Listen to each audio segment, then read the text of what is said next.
We are at Big Bend National Park. Today for school we have a culture resource specialist here, and he's going to tell us about what lives in these mountains and what used to live here. So let's go check it out. Okay, Big Bend National Park. We're toward the west side of Big Bend National Park. We're at Santa Elena Canyon. This is the canyon here to the west of us. This big cliff here is about 1,500 feet high, and this side of it's in the United States where we are. That side over there is Mexico.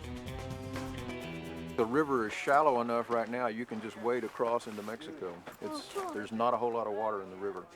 Let's go to Mexico, guys. Hey, Okay. cool. In the center of the park's the Chisos Mountains.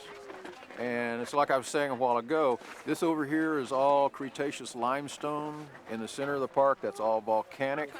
So totally different rocks, totally different soil, different vegetation. It's a very different environment up there.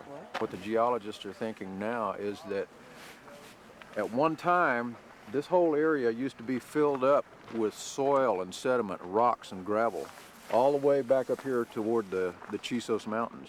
And that it filled up even up to the level of where these cliffs are up here now. And that all of that is eroded away. And the idea is that river got entrenched in that old gravel, and the cliff was already here, buried, and that the river cut down through it. And as all of this other gravel and everything washed away from the front of the cliff here, that it just continued to cut this all the way down through the bedrock. And it took a long, long time. This is all Cretaceous age rock up here, and it's 65 to 120 million years old. Okay, so it was laid down on the floor of the ocean back then.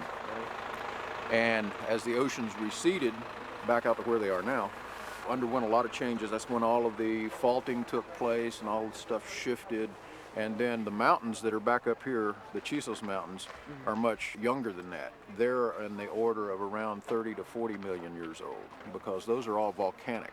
Right. All of that stuff was blown out. There were several volcanoes over in there.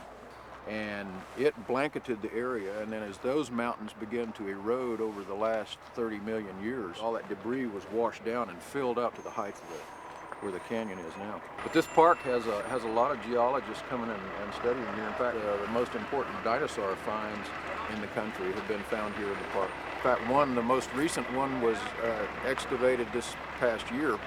The segment of what they found, the bones that they found buried in the ground, were still in place. The whole neck was still there, which is real unusual, because most of the time, whenever they're finding fossils, dinosaur fossils, you find individual bones just kind of scattered. But here they found the entire neck, the bones of the neck, in place in the ground.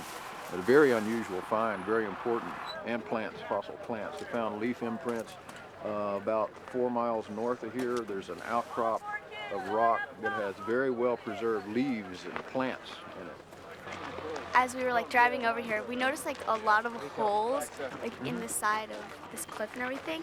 Do things actually go in there, live in there? Peregrine falcons use them. They nest in them. In fact, we've had peregrine falcon nests in these cliffs here for quite a few years. There's over 400 different species of birds that do come through here or live here. What is your largest species?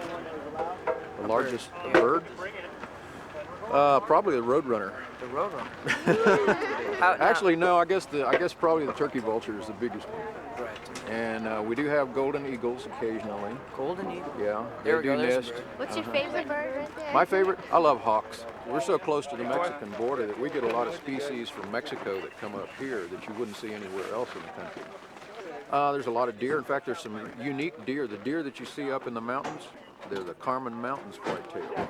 And they only occur in the Sierra del Carmen in Mexico, and in the Chisos Mountains here, and in a few of the small neighboring mountain ranges. It's the only places in the world that they occur. And you'll see them, and they're small deer. They're not the normal whitetail size. And so the habitat for the animals here is very unique, and that's why we see so many different species of birds and other kinds of critters here. How long have you been doing your job? I've been here for about 20 years. Yeah. I love it. Okay, cool.